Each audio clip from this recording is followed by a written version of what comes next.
न'खरावबो दं बेफोरबायदि प्रब्लेमा माने बुंनो हाया आरोना नाथाय माब्लाबा समाव आंबो बुंनांनो हागौ लोगोफोर नोंथांमोन बयखौबो बे गोदान भिडिअआवहाय आंनि गोसो गोरबोजों बरायबाय ओमफ्राय लोगोफोर नोंथांमोना थाम्बनेल आरो टाइटेलाव नायनानै मिथिखाबाय नङा होमबा दिनैहाय जोंहा रसमा इउटुबार माने बिथाङा बांसिन फेसबुक इउज खालामो रिल्स बानायो कमेडि बानायो गोबां मोजां जायो गोबां बर' रायजो राजानि गोसोखौ बोनो हायो नङा होमबा दिनै बिथाङा खारनानै बा गोमानानै दं ना दा गोबाङा गोबां बुंलायसोदों गोबाङा बुंदों सोरबा हौवाजों खारदों सोरबाया होनदों बायदिसिना नाना रोखोम नङा होमबा दा बिनि गेजेरावहाय थांनाय समाव जोंहा रसमा बिनानावा मा बुंदों गावनि भिडिअआव बिथाङा बुंदों जाहैबाय आंनि बेलायाव बा आंनि न'खरावबो दं बेफोरबायदि जुमाय लोंनाय नङा होमबा दिनै न'खर सलायनायाव माबायदि खालामनांगौ माबायदि मानांगौ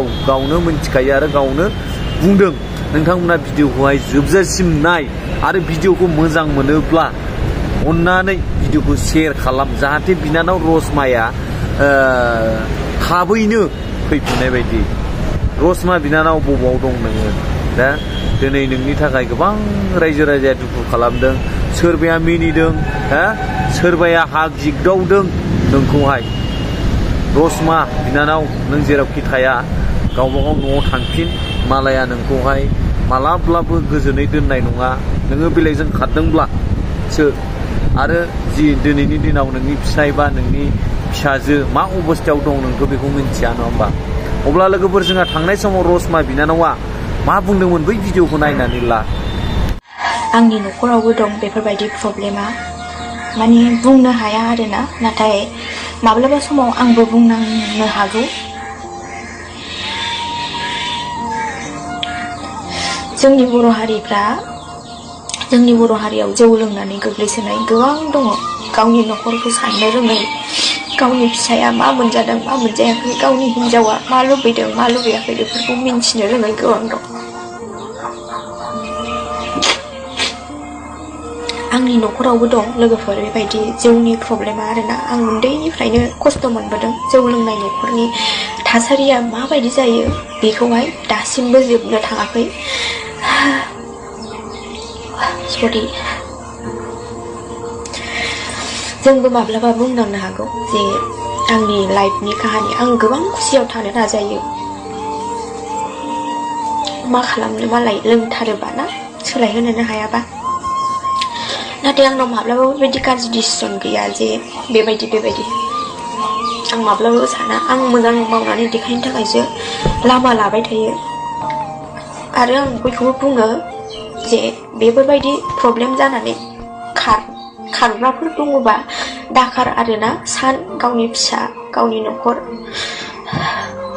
नोंनि हौवाया गाज्रिबा नों गाज्रि जानो हाया जेन'बा नोंनि न'खरा नोंनि गासिबो जाथि खुरमायानो गाज्रि जानो हाया नङा होमबा सासे नङा सासे नोंखौ सापर्ट होग्रा थायो बेनिखायनो बेफोरबायदि डिसिसनखौ दाला आरोना नों सोलाय जेनेबा नों मोजां मावनानै देखाय आरो हौवाखौबो सोलायनो खाबु हो बेनो आरो सोरहाबाफोर फिसा बिदि फरायफुनाय समाव बेबायदि न'खराव प्रब्लेम जादोंबा गोसो बायनो नाङा आरोना खस्थ'आ मोनखागोन जुदि फिसायानो बुजिथाराब्ला माथो खालामनो फिसानि फारसे सान नोङो जेब्लायबो आं फोरोंगोन आं बे फिसाखौ गोरों खालामगोन आं बे फिसाखौ खस्थ'यैबाबो आंनो ओंखाम दा मोनजाथों बेबायदि आं फोरोंगोन नैबेबायदि साननांगौ बाट नों गावनि फारसेल' साननाङा आंनि संसारा मानो बिदि खस्थ' आं मोजां लामा नागिरनोसै बिदि फिसाफोरखौ गारनानै न'खरखौ गारनानै बेबायदि डिसिसन लानाङा आरोना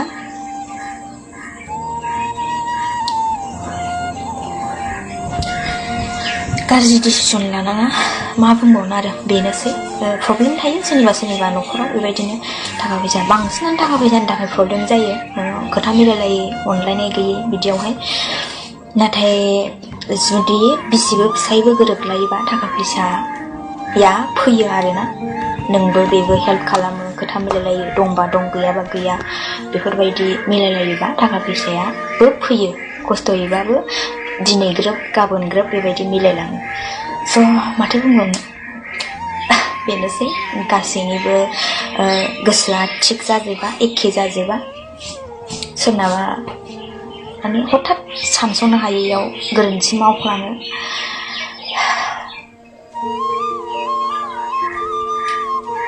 स' गाज्रि मोननो नाङा। दिनै आङो बेफोरनि बेलायाव खोथा बुंबाय आरोना, दा सोरबा सोरबा बुंलायगोन गावखौ सानाखै नोंबो बेबायदिनो जागोन सानसे। बेफोरो गासिबो इसोरनि माया, इसोरा जा होयो बेनो आरोना, इसोरा मा लिरनानै दोनदों बेनो जालाङो आरो जा जायो बियो गासिबो मोजांनि थाखाय जायो होननानै बुङो। नाथाय बबेबा खामानियाव नोंनि रागा जोंनानै नोंनि कन्ट्रल खालामनो हायैयाव जाफ्लाङो, बियो मोनसे एक्सिडेन्ट बायदि जों साननानै लानांगौ जायो। अब्ला लोगोफोर नोंथांमोना नुखाबाय नङा होमबा रसमा बिनानावा मा बुंदों। थांनाय समाव बिथाङा बुंदों जाहैबाय गोबां बेफोरबायदिनो थांमा सुरै गोबां बुंलाङो नङा होमबा। दिनै जोबोद दुखुनांथाव, आं जोबोद दुखु मोनदों। जोंहा बिनानाव रसमाया बेफोरबायदि, आं सानाखैमोन जे रसमाया बेफोरबायदि सानसेनि समाव खारगोन बा सानसेनि समाव बेफोरबायदि आनज्रायगोन गावनि न'खरनि थाखाय नङा होमबा। दिनै बेनो गोरोन्थिया हिनजावफोरनावल' थाया, जोंनि हौवा माहारि बा हौवाफोरनावबो थायो नङा होमबा। गावनि फिसाफोरखौ फोरोंनाय, गावनि हिनजावखौ माबायदि गोजोन होनांगौ बेफोरबायदिखौ जोंनि हौवाफोरनि गेजेराव गोबाङा रोङा। गावनि उदै बुंनायखौल' नायो, गावनि गोजोननायखौल' नायो, गाव मा अबस्थायाव दं, गावनि न'खरखौ माबायदि दैदेनलांनांगौ बैफोरबायदिखौहाय जोंनि गोबांनि गेजेराव माखासे हौवाफ्राबो मोनथिया बा रोङा ना। गाव मोनलोंबानो मोनजाबानो जाबाय नै बेखौल' नायगिरो, गावनि हिनजावा मा अबस्थायाव दं बैफोरबायदिखौ नाया। खोनानो मोननाय बायदिब्लाथ' बे भिडिअ'नि गेजेरजोंहाय जों मिथिनो मोनो जे बिथांनि हौवायाबो गोबां जुमाय लोङो दां होननानै। दा गोबाङा बुंदों दिनैनि दिनाव हिनजावफोरनिखौल' गोरोन्थि नुयो नङा होमबा। दिनै जोबोद मान बावगोन होननायनि जाहैबाय आरो लोगोफोर। रसमा नोङो आंनि भिडिअखौ नायबाय बायदोंब्ला अन्नानै कन्टेक्ट खालाम, नों बबेहाय दं। आंनि इउटुबावहाय इबुबाव थांनानै आंनि नाम्बारा दं, नोङो आंनि नाम्बारावहाय कल खालाम, मेसेज खालाम, जेरावखि थाया आं नोंजों बिराद रायज्लायनो लुबैदों। दिनै मानो बैफोरबायदि जाखो आङो मिथिनो लुबैदों। आरो बेजों लोगोसे नोंथांमोन नायगिरि साफ्रोमखौबो भिडिअखौ हाजासे शेयार खालाम।